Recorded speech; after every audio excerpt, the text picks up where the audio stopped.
Hello everyone, welcome to Gyani Mimamsa YouTube channel. Today we will discuss news of 3rd August 2026. तो ये सारे important topics है जो हम आज के current affair में discuss करेंगे. First news is PM said youth who overcome addiction are real warriors. तो PM किस की बात कर रहे हैं? वो यूथ को लेके मैसेज दे रहे हैं. वो बोल रहे हैं जो ड्रग एडिक्शन से जो लड़े हैं या फिर उनसे दूर हुए हैं, उनको सेकंड चांस भी मिलना चाहिए. अप्रिशिएट कर रहे हैं यूथ को जो ड्रग एडिक्शन से दूर होने की कोशिश कर रहे हैं. जो ड्रग एडिक्शन से दूर है, उनको सेकंड चांस भी मिलना चाहिए. ये सारी चीजें जो है पीएम बोल रहे हैं. पीएम इसे एक नेशनल लिंकेज की तरह देख रहे हैं,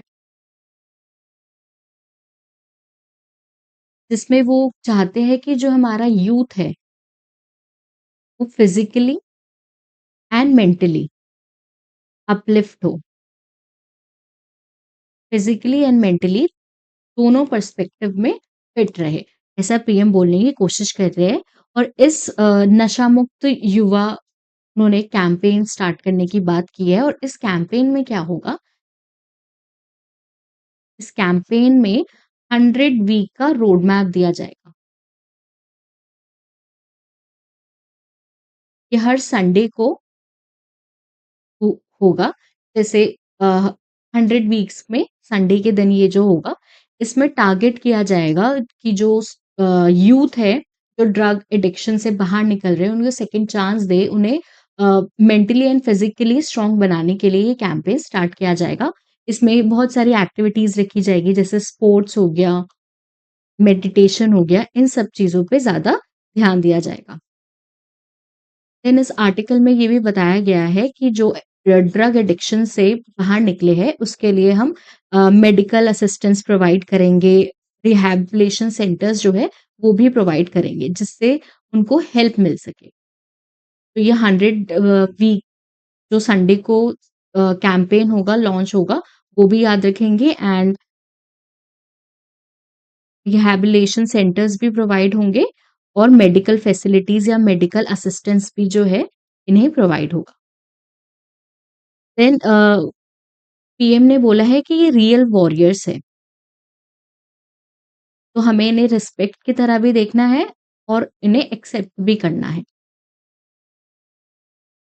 तो ये एक इम्पॉर्टेंट न्यूज थी. 100 वीक्स एवरी संडे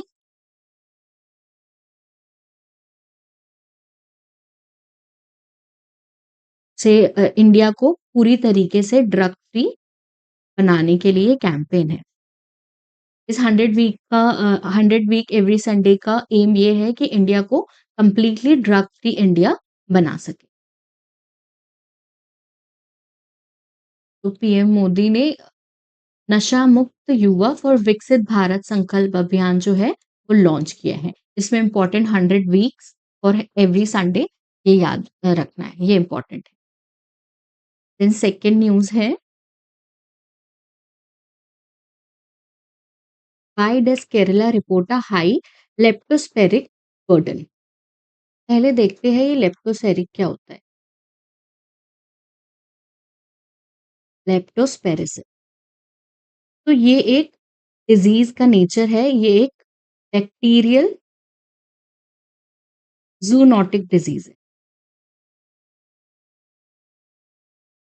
इसे रैट फीवर के नाम से भी जाना जाता है, ये भी याद रखेंगे. अब इसमें जो लेप्टोस्पेरिया है, ये बैक्टीरिया है और ये जूनोटिक डिजीज है. इट मींस ये एनिमल टू ह्यूमन फैल सकती है. तो ये इस जो डिजीज है उसका नेचर है. और इसका ट्रांसमिशन कैसे होता है, किस तरीके से ये जो डिजीज है वो फैलती है. जैसे कंटैमिनेटेड वाटर होता है, कंटैमिनेटेड सॉइल होती है, या ब्रोकन स्किन होती है, उससे फैलता हुआ दिखाई देता है.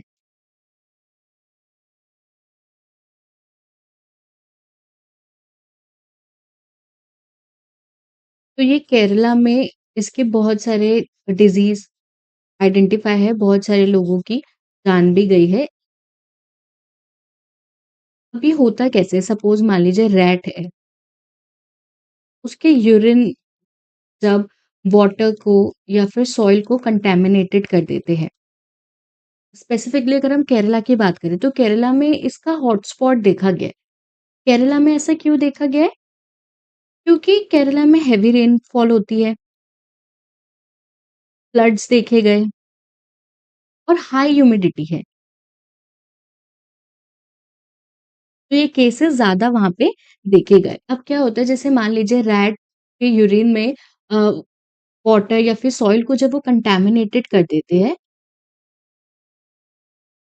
वाटर कंटैमिनेटेड होता है, सॉइल कंटैमिनेटेड होता है, तो उसमें सफ़र कौन करेगा? सपोज़ फार्मर्स है या फिर जो वर्कर्स है जो क्लीन कर रहे हैं। सपोज़ एक पर्सन है, वो उसके हैंड में कट लगा है या लेग में कट लगा है और वो वाटर या फिर सॉइल कंटैमिनेटेड है उस बैक्टीरिया की वजह से। तो ये इस तरीके से जो है ह्यूमन में आ सकता है और ह्यूमन में फैल सकता है। तो केरला में इसके बहुत सारे जो है रिपोर्ट्स देखे गए हैं, बहुत सारे लोग अफ़ेक्टेड है इस डिज़ीज़ से। तो ये इम्पोर्टेंट है, प्रीलिम्स में पूछ सकते हैं इस क्योंकि हमने देखा है डिज़ीज़ से क्वेश्चंस आते हुए देखे जाते हैं। इसको डायग्नोज़ करने के लिए पीसीआर मेथड है, वो बेटर माना गया है और अर्ली डिटेक्शन।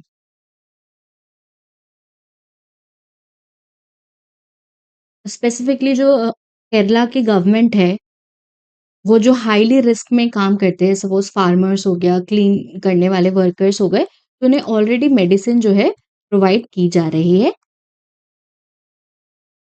डॉक्सीक्लाइन नाम की मेडिसिन जो है फार्मर्स को प्रोवाइड करी जा रही है अर्ली डिटेक्शन के लिए और जिससे ये डेथ देखी जा रही है बहुत सारी स्पेसिफिकली 50 लाइव्स जो है देखी गई है अभी तक इस जुलाई मंथ में इस ईयर कि इस डिजीज से बहुत सारे लोगों की जान गई है तो मेडिसिन भी जो है लोगों को प्रोवाइड कर रहे हैं जो इससे मोस्टली अफेक्टेड हो सकते हैं तो याद रखेंगे बैक्टीरियल डिजीज है ज़ूनोटिक डिज़ीज़ है। ये दोनों ही चीज़ें याद रखेंगे, ज़ूनोटिक भी और बैक्टीरियल डिज़ीज़ है, ये भी।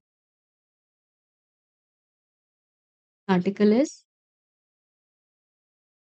a Lepidoptera hotspot, India is a home to 8.25% of the world butterflies and moths.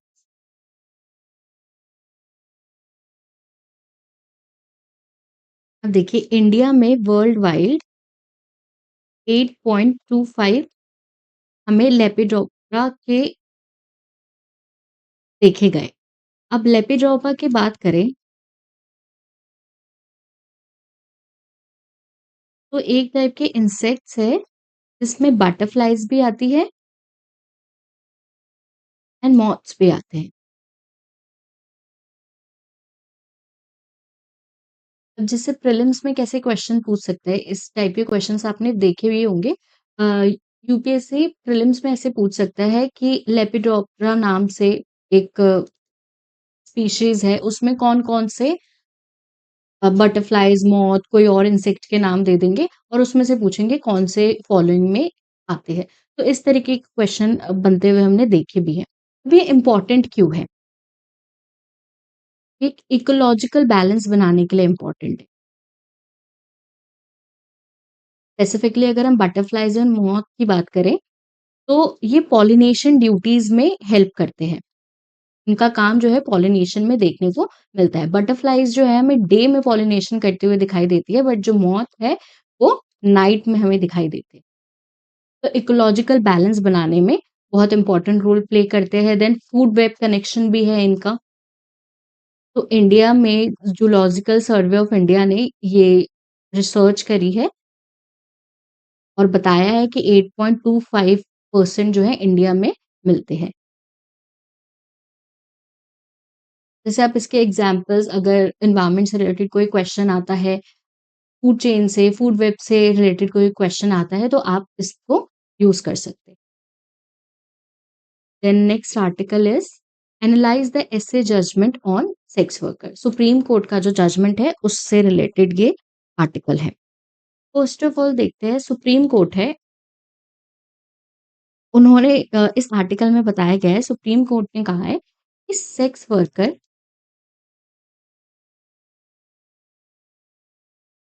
And trafficking, human trafficking हमें दोनों में डिफरेंशिएट रखना पड़ेगा।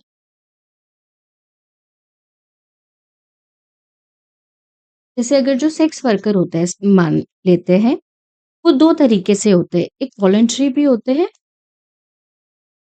जो कंसेंट्स के साथ इस वर्क को करते हैं। कंसेंट इम्पोर्टेंट होता है, बट ट्रैफिकिंग जो है क्राइम है। और अगर वॉलंटरी वो वर्क हो रहा है तो वो क्राइम नहीं है।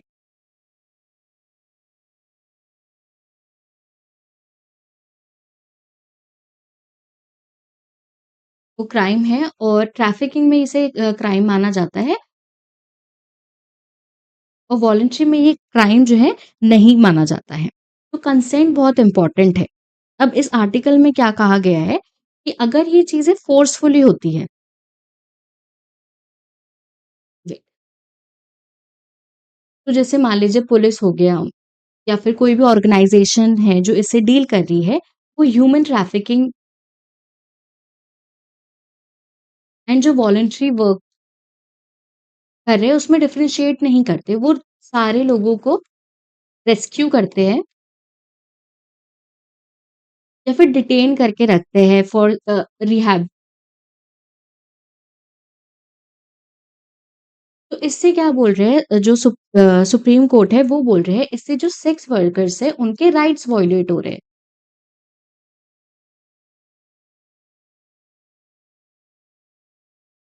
जो सेक्स वर्कर्स हैं उनके राइट वायलेट हो रहे हैं। तो सुप्रीम कोर्ट का कहना है कि जो एडल्ट और कंसेंट के साथ एडल्ट भी और कंसेंट के साथ जो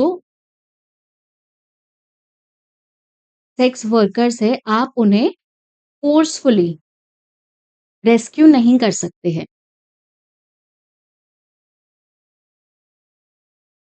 आप उसे फ़ोर्सफुली रेस्क्यू करके जो रिहैब सेंटर्स होते हैं, डिटेन सेंटर्स होते हैं, वहाँ पे नहीं रख सकते। ये इनके राइट टू वर्क का वॉयलेशन है। ऐसा जो है सुप्रीम कोर्ट कहते हैं।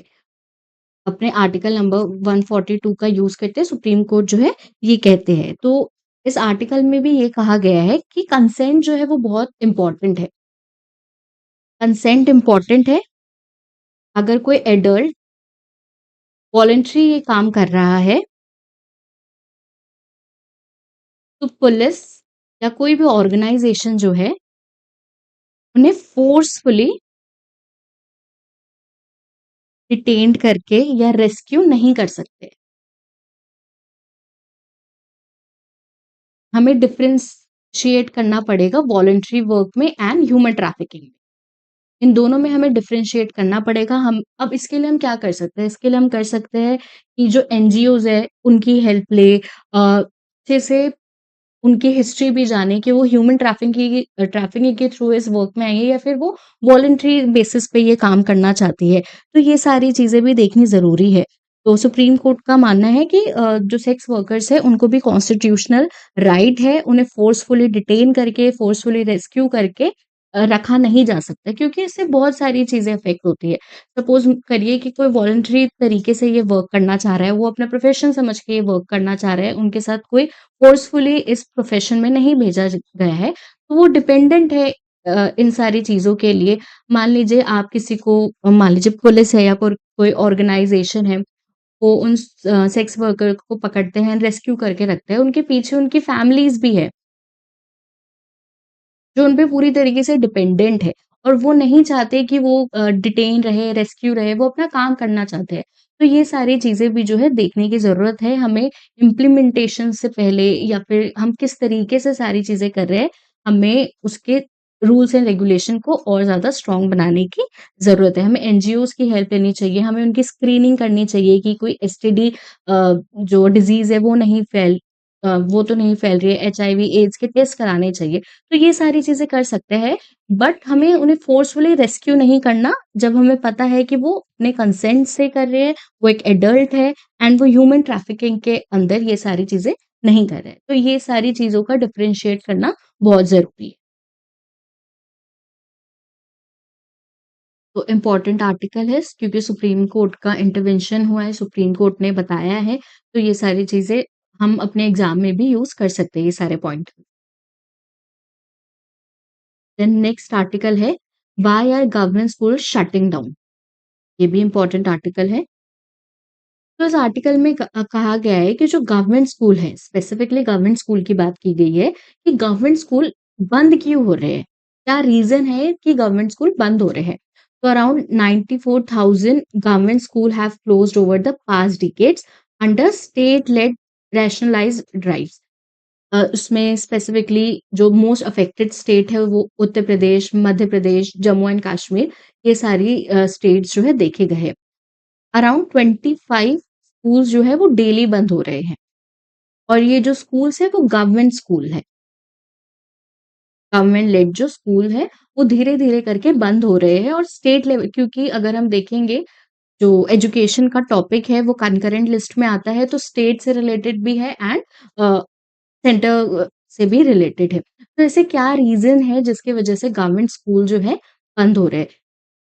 हम इस आर्टिकल में देखते हैं कौन-कौन से इम्पोर्टेंट चीज़ें हैं। तो अगर हम बात करें, थोड़ा डेटाबेस देखें, तो गवर्नमेंट स्कूल की शटिंग डाउन के देखें, तो एनरोलमेंट जो है, वो भी बहुत कम हुआ है। अराउंड 2005 में 71% जो है एनरोलमेंट देखा गया था गवर्नमेंट स्कूल में। बट 2024 एंड 2025 में अगर हम ये परसेंटेज देखें तो ये 49% के अराउंड है। तो बहुत ज़्यादा डिक्लाइन जो है एनरोलमेंट में ही देखा गया है। अब बच्चे एनरोल ही नहीं होंगे, चिल्ड्रन एनरोल ही नहीं होंगे, तो स्कूल उतनी तरीके से फ्लरिश नहीं कर पाएगा, स्पेसिफिकली गवर्नमेंट स्कूल। पर इसके रीज़न क्या है? हमें ये पता है, ये डेटाबेस है कि एनरोलमेंट कम हुआ है, 71 से 49% पे आ गए।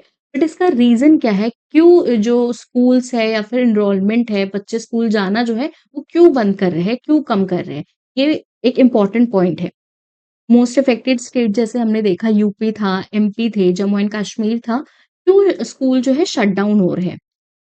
मेन कंसर्न ये है कि शट डाउन क्यों हो रहे हैं स्कूल?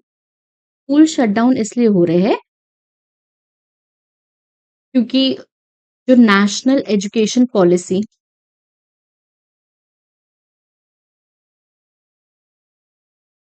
एनईपी 2020 के अंदर स्कूल रैशनलाइजेशन का कॉन्सेप्ट आया था। स्कूल रैशनलाइजेशन में क्या होता है? मान लीजिए 2 स्कूल है, इसमें 1000 बच्चे हैं और इसमें मान लीजिए 300 बच्चे हैं।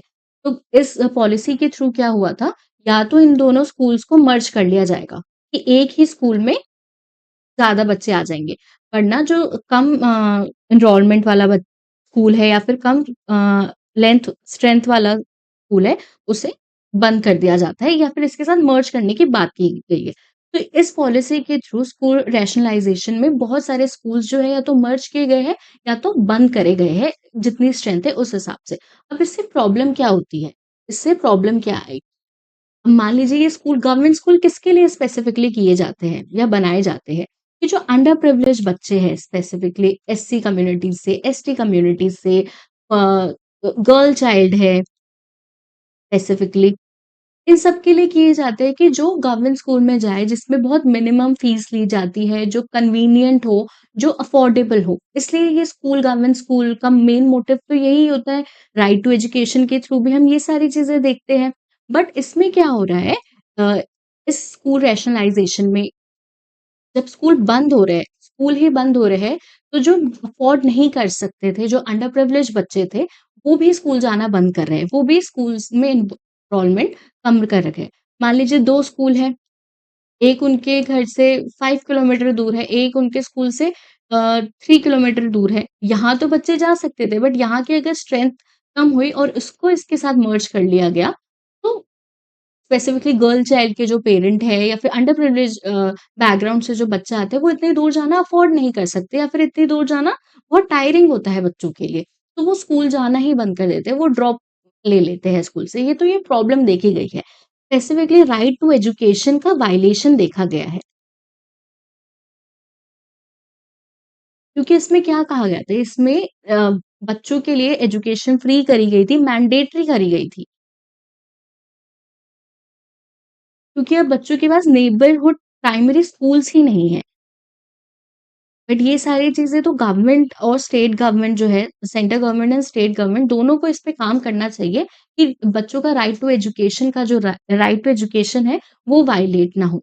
क्योंकि स्कूल शट डाउन हो रहे हैं, तो ये सारी स्पेसिफिकली कुछ कम्युनिटीज़ के बच्चे वहाँ पे नहीं जा पा रहे हैं और इस वजह से स्कूल का जो एनरोलमेंट है, वो भी कम होता हुआ दिखाई दे रहा है। जैसे अगर हम एग्ज़ाम्पल देखें जम्मू एंड कश्मीर का, तो उसमें स्टूडेंट्स को 4 टू 6 किलोमीटर स्कूल जाने के लिए ट्रैवल करना पड़ता है। इतना सारा ट्रैवल बच्चे अगर करेंगे तो बहुत सारे कंसर्न होते हैं। तो इस वजह से उनका जो स्कूल जाने का रेट है वो भी धीरे-धीरे होके कम होता जा रहा है। और साथ-साथ हम ये भी देख सकते हैं जो स्कूल्स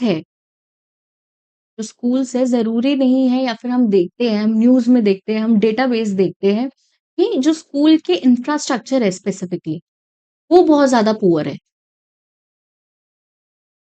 तो ड्रॉप रेट इस वजह से भी बढ़ा है क्योंकि इंफ्रास्ट्रक्चर बहुत पुअर है, फैसिलिटीज़ बिल्कुल अच्छी तरीके से लोगों तक प्रोवाइड नहीं की गई है और जो अभी स्कूल्स थे उनको मर्ज किया गया है, उसका रैशनलाइज़ेशन किया गया है, इससे भी ड्रॉप रेट बहुत ज़्यादा बढ़ चुका है। तो इसमें गवर्नमेंट क्या कर सकती है? इसमें सिर्फ सेंट्रल गवर्नमेंट काम नहीं करेगी, इसमें स्टेट गवर्नमेंट भी काम करेगी क्योंकि राइट टू एजुकेशन या हम एजुकेशन बोल सकते हैं कंकरेंट लिस्ट में आती है। तो दोनों को मिलके चाहे वो स्टेट हो, चाहे वो सेंट्रल गवर्नमेंट है, इन दोनों को ऐसी पॉलिसीज़ लेके आनी चाहिए कि जो एटलीस्ट अंडर प्रिविलेज्ड बच्चे हैं, उनका राइट टू एजुकेशन वायलेट ना हो, उन्हें एजुकेशन प्रोवाइड हो और अच्छी एजुकेशन प्रोवाइड हो। क्योंकि हम क्वांटिटी पे ध्यान नहीं देना है हमें, क्वालिटी पे ध्यान देना है। हमें स्मार्ट क्लासेस लेके आनी है, टीचर्स का रेशियो बढ़ाना है। टीचर रेशियो बहुत खराब है गवर्नमेंट स्कूल की अगर हम बात करें और फिर ये भी देखा गया है कि गवर्नमेंट स्कूल में तो बच्चे नहीं जा रहे, क्या वो प्राइवेट स्कूल में जा रहे होंगे? जो अफ़ोर्ड कर पा रहा है वो प्राइवेट स्कूल में जा रहा है, बट गवर्नमेंट स्कूल किसके लिए ज़्यादा बेनिफिशियल माने जाते हैं? जो अंडर प्रिविलेज्ड है।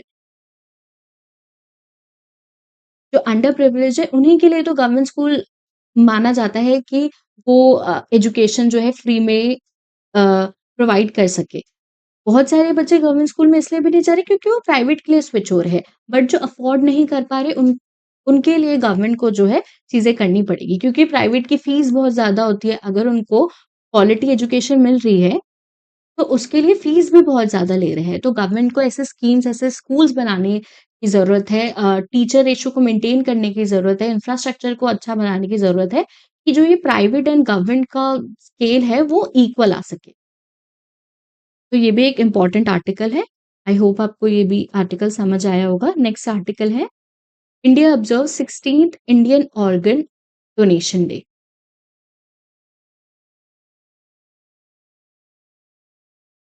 तो इंडिया ने अपना 16th इंडियन ऑर्गन डोनेशन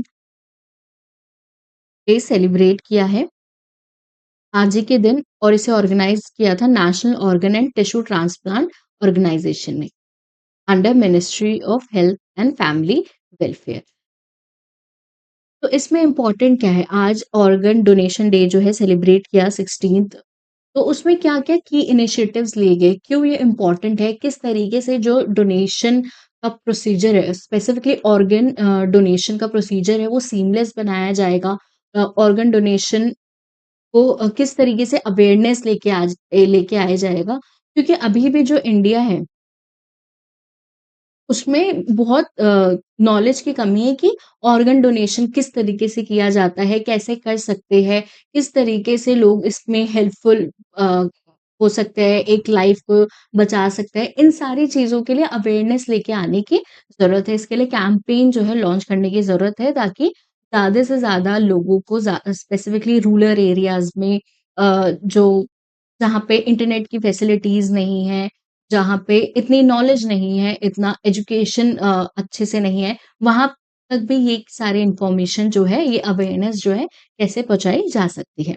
तो जुग जुग जियो अभियान है, नाम याद रखेंगे जुग जुग जियो अभियान, a year long nation wide public awareness campaign.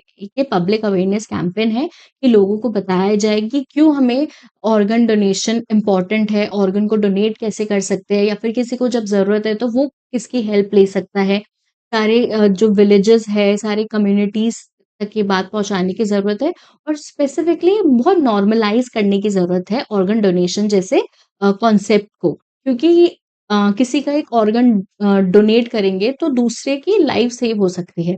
तो ये सारी जो चीज़ें हैं लोगों को बताना, नॉर्मलाइज़ करना स्पेसिफिकली क्योंकि बहुत सारे लोगों के रिचुअल्स होते हैं, बहुत सारे लोगों की मान्यताएँ होती हैं, बहुत सारे लोगों की अ, ऐसे रिलीजियस बिलीफ्स होते हैं, जिसके अंदर वो ये सारी चीज़ें नहीं करना चाहते या फिर उनको इतनी अवेयरनेस नहीं होती कि उनके एक ऑर्गन डोनेशन से या फिर उनकी फैमिली को अगर कोई डोनर मिल गया तो उससे क्या-क्या बेनिफिट्स हो सकते हैं।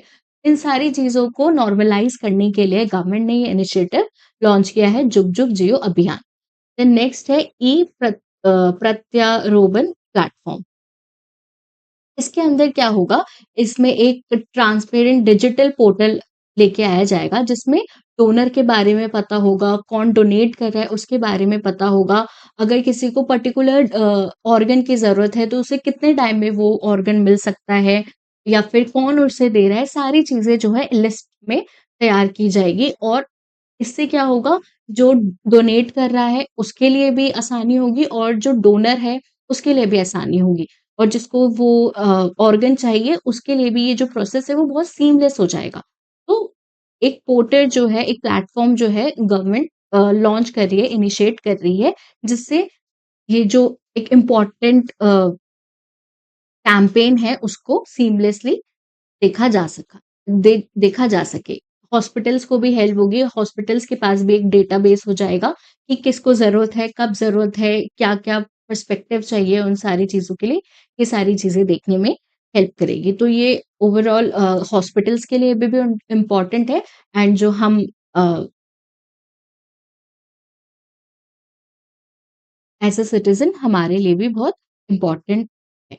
तो ये 2 इनिशिएटिव्स भी याद रखेंगे देन मोबाइल ऐप भी जो है वो लॉन्च किया गया है, जिसमें सिंपली रजिस्ट्रेशन कर सकते हैं कि हमें पर्टिकुलर ऑर्गन चाहिए या फिर हमारी फैमिली में से ये पर्टिकुलर ऑर्गन जो है डोनेट करने के बारे में सोचा जा रहा है या फिर डोनेट कर सकते हैं। इसको एक मोबाइल ऐप के थ्रू भी लेके आया गया है। रियल टाइम ट्रैकिंग हो सके सिटिज़न्स की, उनके सारी चीज़ें देख सकें। मान लीजिए कोई डोनेट करना चाह रहा है या कोई डोनर है, उनके बीच में सीमलेसली सारे प्रोसेस हो रहे हैं, नहीं हो रहे हैं। हॉस्पिटल्स में कॉस्ट क्या है, सारी चीज़ें जो है लोगों को पता होनी चाहिए। ट्रांसप्लांट किस तरीके से होगा हॉस्पिटल एंड जो अ, डोनर है या फिर हॉस्पिटल्स जो डोनेट कर रहे हैं, ये सारी चीज़ें भी देखी जाएगी और ये सारी चीज़ें सीमलेस हो, ट्रांसपेरेंसी दिखाई जाए, इसलिए ये सारे इनिशिएटिव लेके आया जा रहा है। National guidelines on swap transplantation ये सारी चीज़ें भी बनाई जा रही है ताकि पता रहे कि हमें सपोज़ मान लीजिए किडनी पेयर्ड को सिम्प्लीफाई किया है, ऑर्गन एक्सचेंज किस तरीके से किया जा रहा है। तो ये कैंपेन जो है स्टार्ट किया गया है लोगों के बीच में अवेयरनेस लेके आने के लिए और एथिकली और लीगली सारी चीज़ें हों। ये भी एक बहुत इम्पोर्टेंट पॉइंट है क्योंकि हम डोनेशन कर रहे हैं, ऑर्गन को डोनेट कर रहे हैं। हम किसी भी लीगल तरीके से हमें करनी है सारी चीज़ें और एथिकल तरीके से करनी है, ना कि सिर्फ़ अपने ग्रीड को कंप्लीट करने के लिए करनी है। ह्यूमन ट्रैफिकिंग में नहीं जाना है हमें इन सारी चीज़ों को लेते हुए। तो ये सारी चीज़ें भी गवर्नमेंट जो है देख रही है, इन सारी चीज़ों को लेके rules and regulation and guidelines बनाती हुई देखी गई है। अगर हम ग्लोबल रैंकिंग की बात करें तो India ranks first globally in living donor transplants. And third globally in total organ transplant after US and China. तो ये भी एक इम्पॉर्टेंट बात है, याद रखेंगे। टोटल ट्रांसप्लांट जो देखे गए हैं उसके नंबर्स भी बढ़े, number is not that important, but हमें याद रखना है कि ग्रोथ हुई है, लोगों को अवेयरनेस आई है, लोगों को पता है कि किस तरीके से चीजें हो रही है, सिंप्लीफाई हो रही है लोगों के लिए। तो इन सारे कैंपेन्स को, इन सारे एप्स को, इनिशिएटिव्स जो हो रहे हैं वो इंडिया के हर कोने तक, रूरल बैकग्राउंड से कोई पर्सन आ रहा है या अर्बन बैकग्राउंड से आ रहे हैं, सबको ये सारी चीजें पता होनी चाहिए ताकि ये चीजें जो है बहुत सीमलेसली पूरी कंट्री में हो। Over 5 lakh citizen have officially plead for organ donation. तो ये सारी चीजें भी देखी गई है कि कौन कौन पहले से ही तैयार है। अब जरूरी नहीं है कि कोई पर्सन आज डिसाइड करे कि उसे डोनेट ऑर्गन डोनेट करना है, वो पहले से ही ये सारी चीजें, ये सारे प्रोसीजर जो है फॉलो कर सकता है कि उसे कब करना है, किस तरीके से करना है, कौन सा ऑर्गन डोनेट करना है, ये सारी चीजें पता होनी चाहिए। और अगर हम इसकी अवेयरनेस और बढ़ाएंगे कि आपके एक ऑर्गन डोनेशन से कितनी लाइफ सेव हो सकती है, तो ये कैंपेन जो है आगे बढ़ता रहना चाहिए। देन 3 टायर स्ट्रक्चर बनाया गया है, एक नेशनल लेवल पे, एक रीजनल लेवल पे एंड एक स्टेट लेवल पे। तो ये भी इम्पोर्टेंट है। रजिस्टर्ड हॉस्पिटल्स को देखा गया है। ज़रूरी नहीं है सारे हॉस्पिटल ऑर्गन डोनेशन के प्रोसेस को अपने हॉस्पिटल्स में रखती है, रिक्वायर्ड करती है। बट बहुत सारे ऐसे हॉस्पिटल्स हैं, गवर्नमेंट हॉस्पिटल्स हैं, प्राइवेट हॉस्पिटल्स हैं, जो इन सारी चीज़ों की फैसिलिटीज़ प्रोवाइड करती है। तो हमें ये सारी चीज़ें भी याद रखनी है। गवर्नमेंट इसके लिए कैंपेन कर रही है, अवेयरनेस जो है वो बढ़ा रही है। और आज ये डे था, इसे सेलिब्रेट किया गया 16th Indian uh, organ donation day, तो इसलिए ये आर्टिकल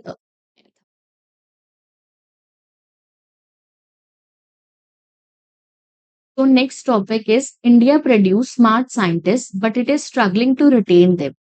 इस आर्टिकल में बताया गया है कि इंडिया के पास केपेबल एंड स्मार्ट साइंटिस्ट है, बट ऐसे क्या रीजंस है जिसकी वजह से ये जो साइंटिस्ट है वो इंडियन गवर्नमेंट या इंडियन इंस्टीट्यूशन से रिजाइन ले रहे हैं? क्या ऐसे रीजंस है, क्या उन्हें प्रॉब्लम फेस करनी पड़ रही है? इस आर्टिकल का ये मेन कोर है। तो प्रॉब्लम क्या देखी गई है रिसेंट टाइम में कि नियरली 120 साइंटिस्ट जो है वो रिजाइन कर रहे हैं, specifically Indian space research organisation ISRO से। अब जब इन साइंटिस्ट ने इसरो जैसी बड़ी ऑर्गेनाइजेशन से रिजाइन किया, तो इसके पीछे कोई कोर उनकी प्रॉब्लम देखी गई होगी, क्योंकि इतने सारे साइंटिस्ट एक साथ क्यों रिजाइन कर रहे हैं। और सिर्फ ये प्रॉब्लम इसरो के साथ नहीं देखी गई है।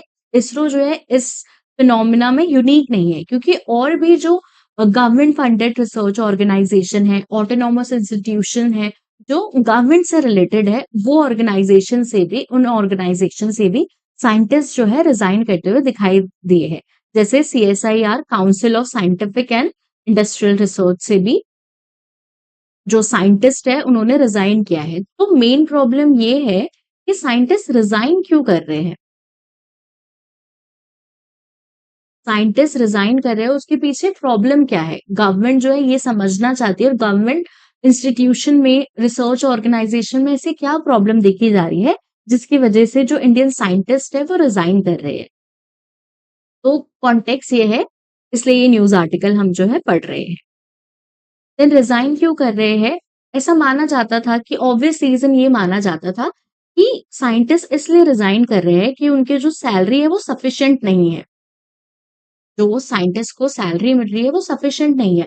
बट ये सिर्फ एक कोर रीजन नहीं हो सकता, क्योंकि वो जो साइंटिस्ट है वो सिर्फ कुछ पे चेक के लिए या फिर बिगर पे चेक के लिए, सपोज एक इसरो का साइंटिस्ट है, उसे सपोज करते हैं 1 लाख रुपीज मिल रहे हैं, बट अगर उसे कोई दूसरी इंस्टीट्यूशन है, कुछ कोई भी मान लेते हैं प्राइवेट प्राइवेट इंस्टीट्यूशन XYZ, वो उसे 2 लाख रुपीज दे रहा है पर मंथ। तो सिर्फ इस बेसिक चीज के लिए, सिर्फ बिगर पे चेक के लिए जो इसरो का साइंटिस्ट है वो स्विच नहीं करेगा। तो सैलरी एक सिर्फ एक रीजन नहीं हो सकता। जैसे हम देखते हैं, अगर हम देखेंगे इंडिया में, अगर R&D की बात करें, रिसर्च एंड डेवलपमेंट की बात करें, तो इसमें भी जीडीपी का बहुत ही कम अमाउंट जो है R&D में जाता है, अराउंड 6.4% से 0.6 4% से 0.7% के बीच में ही आर-एन-डी में जीडीपी का परसेंटेज जाता है। तो ये वैसे भी ऑलरेडी बहुत कम है, बट हम ये नहीं कह सकते कि सिर्फ़ इस रीज़न की वज़ह से, सैलरी की वज़ह से जो है, इसरो के साइंटिस्ट या फिर इंडियन जो साइंटिस्ट हैं, वो स्विच कर रहे हैं या रिज़ाइन कर रहे हैं। तो उसके मेन रीज़न क्या है? सैलरी सिर्फ़ एक मेन रीज़न नहीं है। तो उनका मेन रीज़न ये है या फिर ग्रेटर रीज़न ये है कि professional dignity, freedom of thought, freedom to work on their topics. ये सारे जो है मेन इम्पोर्टेंट पॉइंट्स हैं जो हमें याद रखने हैं, जिसकी वज़ह से जो इंडियन साइंटिस्ट है, उन्हें प्रॉब्लम देखने को मिल रही थी। जैसे जो ब्यूरोक्रेसी है, वो बहुत ज़्यादा स्ट्रॉन्ग रोल प्ले कर रही है यहाँ पे या फिर हायरार्की हम बोल सकते हैं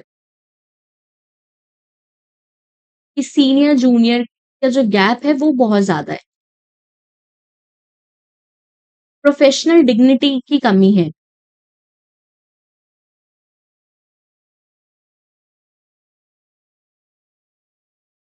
और जो फ्रीडम ऑफ थॉट्स है, फ्रीडम ऑफ थॉट्स जो है, उस तरीके से काम जो है इंडियन साइंटिस्ट नहीं कर पा रही है। ये सारी चीज़ें जो है देखी जा रही है। इसलिए इंडियन जो साइंटिस्ट है वो रिज़ाइन करते हुए दिखाई दिए हैं। थ्योरेटिक पावर जो है वो बहुत ज़्यादा बढ़ती हुई दिखाई दे रही है। हमें साइंस को इम्पोर्टेंस देनी चाहिए। सबसे ऊपर हमें साइंस को रखना चाहिए। बट इंस्टीट्यूट्स क्या कर रहे हैं, साइंस को कम इम्पोर्टेंस देके पावर एंड डेज़िग्नेशन को ज़्यादा इम्पोर्टेंस दे रहे हैं। तो स्पेसिफिकली ये जो कल्चर है, हायरार्की का जो कल्चर है, सीनियर जूनियर का जो कल्चर है, वो बहुत ज़्यादा वो बढ़ता हुआ दिखाई दे रहा है। तो साइंटिस्ट का मानना है, जिन्होंने रिज़ाइन किया, उनका ये मानना हो सकता है कि उन्हें फ्रीडम नहीं मिल रही कि वो अपने चॉइस का काम कर सके, अपने चॉइस के टॉपिक पर काम कर सके। तो उन्हें भी फ्रीडम नहीं मिल रही है। अगर हमें साइंस की पर्सपेक्टिव में देखें, तो अगर हम किसी को उसका मनपसंद काम नहीं करने दें, टॉपिक ऑफ चॉइस चूज़ करने की फ्रीडम नहीं दे रहे, तो साइंस डेवलपमेंट कैसी होगी? और हमें पता है कि हमें सिर्फ़ जो हमारे साइंटिस्ट हैं, हमारा जो मोटिव है, अगर ऐसे ही साइंटिस्ट रिज़ाइन करते गए, तो इंडिया पर इसमें बहुत खराब इफ़ेक्ट पड़ेगा। जैसे हमारा मेन मोटिव है कि हम डीप टेक्नोलॉजी में काम करें, डीप टेक में काम करें। हमारा एम्बिशन है ये, जैसे सेमीकंडक्टर, एआई में, क्वांटम कंप्यूटर में, क्वांटम कंप्यूटिंग में काम करना चाहते हैं, स्पेस में हम काम करना चाहते हैं। हम ये सारी चीज़ें कब अचीव कर पाएँगे? जब हम अपने साइंटिस्ट को खुश रख पाएँगे। अगर हमारे जो इतने हाइली क्वालिफ़ाई जो साइंटिस्ट है, वो रिज़ाइन करते रहेंगे, जो इंडिया का मोटिव है, वो कहीं न कहीं बहुत ज़्यादा वीक पड़ता हुआ जाएगा। तो जो ये ब्यूरोक्रेटिक और जो हायरार्की की चीज़ें हैं, फ्रीडम की बात है, प्रोफ़ेशनल डिग्निटी की बातें हैं, तो हमें जो साइंटिस्ट हैं, उनकी ये सारी चीज़ें भी देखनी चाहिए कि उनको वर्क कल्चर ऐसा मिले कि वो ज़्यादा से ज़्यादा इंडिया के डेवलपमेंट में कंट्रीब्यूट कर सके। ऐसा इंडियन साइंटिस्ट का मानना देखा जाता है कि इंडिया में बहुत अच्छे साइंटिस्ट वर्ल्ड क्लास इंस्टीट्यूशंस भी देखे जाते हैं। बट अभी भी जो हमारा माइंडसेट है वो कॉलोनियल है। एडमिनिस्ट्रेटिव सारी जो चीज़ें अभी भी देखी गई है। तो हमें इंस्टीट्यूट्स तो हमारे पास अच्छे हैं, हमारे पास साइंटिस्ट अच्छे हैं, तो हमें एडमिनिस्ट्रेटिव वर्क भी काफ़ी अच्छा करना पड़ेगा जिससे हमारे साइंटिस्ट को हेल्प हो पाए। हमारा काम है या फिर गवर्नमेंट का काम है कि रिसर्च को जो है फ्लरिश करे। लोगों के अंदर कहीं न कहीं हम कह सकते हैं कि ऐसी इंस्टीट्यूशन को लेके आए जो साइंटिस्ट को पावर दे, साइंटिस्ट को फ्रीडम दे कि वो अपने चॉइस का वर्क कर पाए। उन्हें स्कॉलरशिप मिलनी चाहिए, मेंटरशिप मिलनी चाहिए, बट इस बेसिस पे नहीं, हायरार्की के बेसिस पे नहीं मिलनी चाहिए।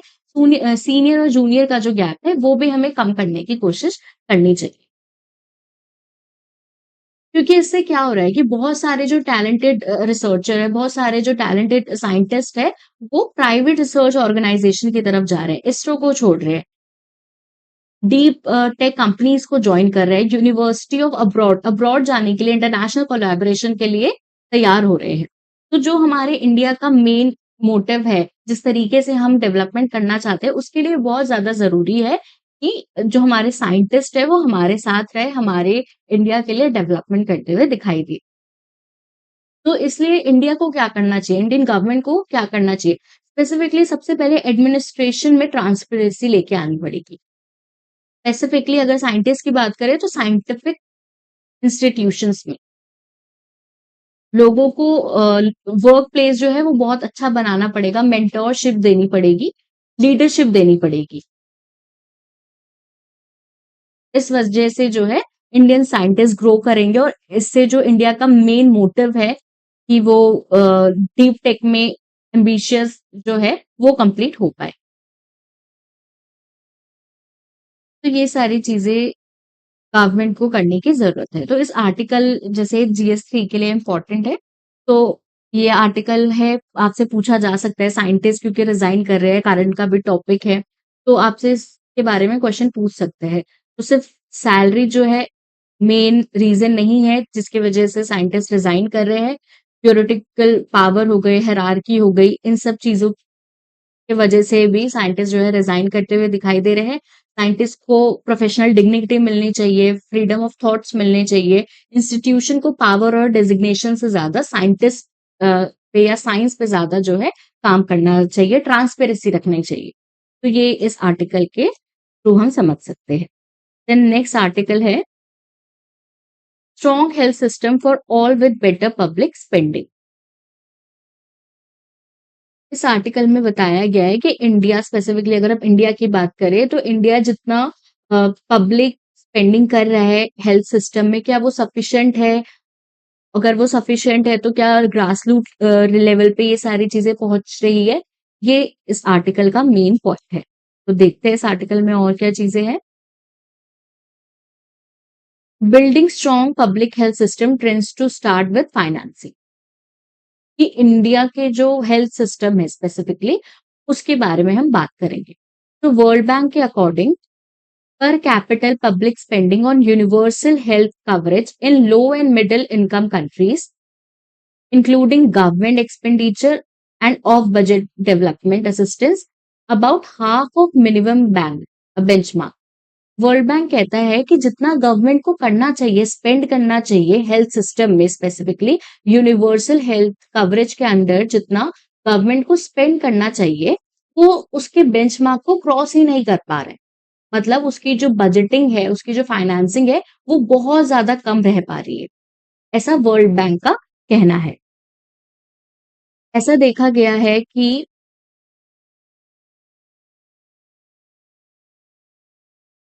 वर्ल्ड हेल्थ ऑर्गेनाइजेशन ये भी कहता है कि ये जो गैप है पर पर कैपिटल का जो गैप है वो भी बहुत ज्यादा बढ़ चुका है। जितना स्पेंड गवर्नमेंट को करना चाहिए वो भी बहुत कम कर रहे हैं, और जिस तरीके से वो एलोकेशन होना चाहिए वो भी बहुत कम देखने को मिल रहा है।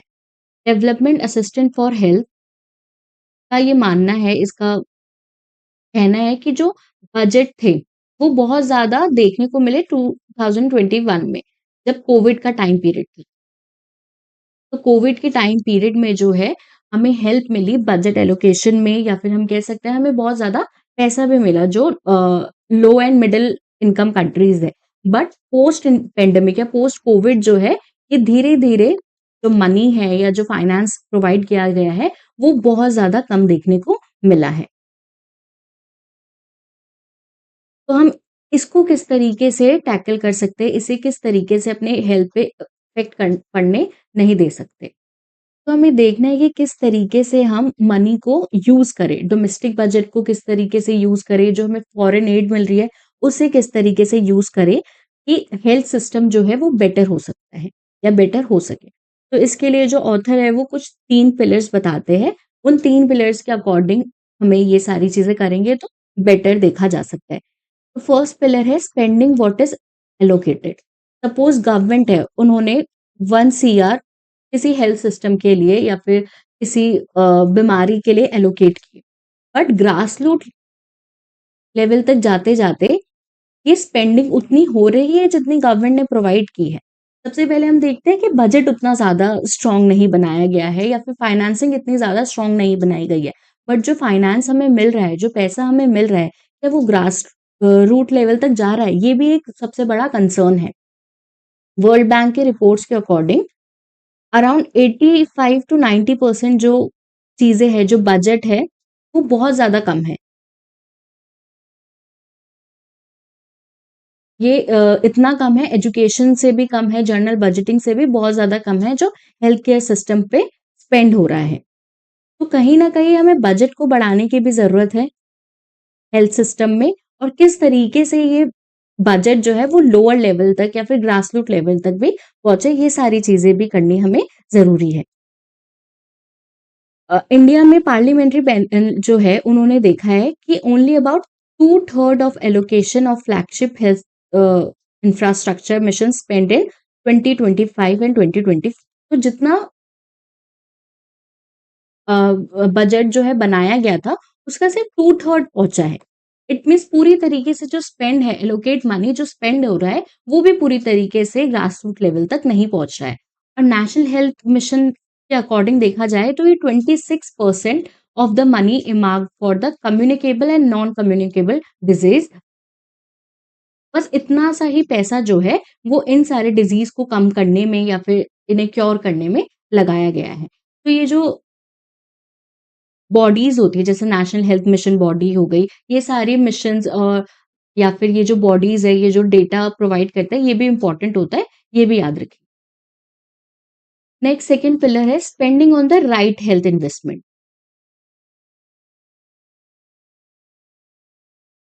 हमें एक्सपेंडिचर कैटेगरीज़ जो है उस तरीके से बनानी चाहिए। अब देखिए 2 तरीके की बीमारियाँ देखी जाती है। क्या होती है? एक होती है क्यूरेटिव और एक होती है प्रिवेंटिव। अब इस आर्टिकल में ये कहा गया है कि हमें क्यूरेटिव पे हम काम करते हैं। अगर हम एग्ज़ाम्पल है डायबिटीज़ का, तो गवर्नमेंट क्या करती है, जब किसी पर्सन को डायबिटीज हो जाती है तो उसके लिए इंसुलिन हो गया, डायलिसिस हो गया, उन सब में पैसा ज्यादा स्पेंड करती है। बट गवर्नमेंट का एम क्या होना चाहिए कि प्रिवेंटिव लेवल पे ही काम करे। इट मींस कि वो डायबिटीज होने से पहले ही उसे क्योर करने की कोशिश करे। मान लीजिए प्री डायबिटिक लेवल पे लोगों को अवेयर करे, अवेयरनेस कैंपेन स्टार्ट करे, स्क्रीनिंग स्टार्ट करे। तो ये सारी चीजें देखनी जो है जरूरी है। बहुत सारा जो मनी है वो क्यूरेटिव केयर पे ही चला जाता है। जब बीमारी हो जाती है, उस लेवल पे ही जाता है, सेकेंडरी टर्शरी लेवल पे। जैसे इंजेक्शंस की बात हो जाए, मेडिसिन्स की बात हो जाए, हॉस्पिटल में बेड्स की बात हो, उन सारी चीज़ों पे जो है गवर्नमेंट का जो मनी है वो स्पेंड हो रहा है। बट गवर्नमेंट को पैसे कहाँ लगाने चाहिए? प्रिवेंटिव स्टेज में लगाने चाहिए, प्राइमरी हेल्थ केयर सिस्टम में या प्राइमरी हेल्थ केयर पे लगाने चाहिए, ताकि ये वाला स्टेज जो है वो आए ही ना। यहीं पे हम डिज़ीज़ को क्योर करने के लिए बात करें। London school of hygiene and tropical medicine कहते हैं कि इंडिया जो है less than 1/4 of public health care on preventive care, कि इंडिया अपने हेल्थ केयर का सिर्फ 1/4 जो पैसा है वो ही प्रिवेंटिव केयर पे लगाता है, जबकि हमें ज़्यादा से ज़्यादा जो मनी है या इस तरीके से हमें कैंपेन करना चाहिए, स्क्रीनिंग करनी चाहिए कि हम प्रिवेंटिव केयर पे ही ज़्यादा पैसा लगाएँ, ताकि बहुत बड़ी बीमारी या ज़्यादा जो बीमारियों में पैसा लग रहा है, वो कम हो जाए। क्योंकि अगर हम प्रिवेंटिव केयर पे ही ज़्यादा ध्यान देंगे, कैंपेन करेंगे, पैसा ज़्यादा लगाएँगे, तो बीमारी होने के जो परसेंटेज है, वो भी धीरे-धीरे कम होती हुई दिखाई देगी। Public health money is best spent on classic public goods such as infection, disease control, sanitation, whereas is market failure। तो ये भी देखनी पड़ेगी, हम किस तरीके से कौन से डिजीज पे काम कर रहे हैं, हम वैक्सीन पे कितना मनी स्पेंड कर रहे हैं, हम रिसर्च एंड डेवलपमेंट में कितना मनी स्पेंड कर रहे हैं। रिसर्च एंड डेवलपमेंट पे भी हमें अपना मनी स्पेंड जो है बढ़ाना पड़ेगा, जिससे ये जो बीमारियां हैं उसे क्योर करने में हेल्प मिले। देन ऑथर जो है थर्ड पिलर क्या बताता है? Better governance and efficiency.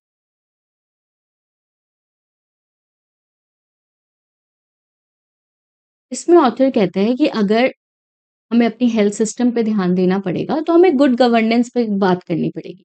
हमें करप्शन रिड्यूस करने की बात करनी पड़ेगी, ब्यूरोक्रेसी को इम्प्रूव करने की बात करनी पड़ेगी। क्योंकि अगर यहाँ पे करप्शन कम होगा या ब्यूरोक्रेसी जो इम्प्रूव होगी, तो जो मनी है वो रूट लेवल तक पहुँच पाएगी। ग्रास रूट लेवल पे पहुँचने के बाद जो स्पेंडिंग है, जो गवर्नमेंट की स्पेंडिंग है, जब वो पूरी तरीके से अच्छे से स्पेंड होगी, तो लोगों के अंदर अवेयरनेस की डेवलपमेंट होगी, कैंपेन चलाए जाएँगे, तो लोगों को पता चलेगा कि वो डिज़ीज़ है, वो किस रीज़न की वजह से होता है, किस तरीके से क्योर हो सकता है, किस तरीके से हम इससे बच सकते हैं।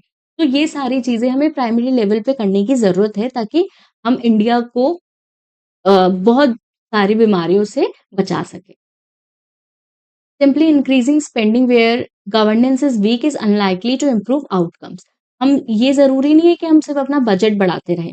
बजट इंक्रीज़ करने से क्या होगा जब वो ग्रास रूट लेवल तक ही नहीं पहुँचेगा, गवर्नेंस ही अच्छी तरीके से नहीं होगी। तो बजट तो बढ़ाना है ही, बट अगर बजट बढ़ाने के साथ-साथ हम ग्रास रूट लेवल पे भी काम करें, हम अपनी स्पेंडिंग को किस तरीके से एलोकेट कर रहे हैं, वो उस पे भी ध्यान दें, तभी हेल्थ केयर सिस्टम जो है वो ठीक से काम कर पाएगा। पब्लिक फाइनेंस मैनेजमेंट पे भी हमें ध्यान देने की ज़रूरत है। तो अगर हमें अपने हेल्थ सिस्टम पे ध्यान देना है, अगर हमें अपना हेल्थ सिस्टम को सही करना है, तो हमें बजटिंग की तो ज़रूरत है, हमें पैसों की तो ज़रूरत है, बट हम उसे किस तरीके से ग्रास रूट लेवल तक लेके जा रहे हैं, वो सारी चीज़ें भी हमें देखनी है। हमें गुड गवर्नेंस की ज़रूरत है, प्राइमरी प्रिवेंटिव केयर की ज़रूरत है, प्राइमरी लेवल पे केयर की ज़रूरत है, ताकि बड़ी बीमारी को बचाने से पहले हम उसे बहुत कम स्टेज पे ही कम कर सकें। स्क्रीनिंग करने की ज़रूरत है, अवेयरनेस कैंपेन चलाने की ज़रूरत है। बहुत सारी ऐसी बीमारियाँ हैं जिसके बारे में लोगों को नहीं पता, अवेयरनेस कैंपेन से ये सारी चीज़ें जो है लोगों तक पहुँच सकती। तो ये 2 और इम्पोर्टेंट आर्टिकल थे। आई होप आपको समझ आए होगा। If you like this video, please do like, share and subscribe to Gyan Mimamsa. Thank you.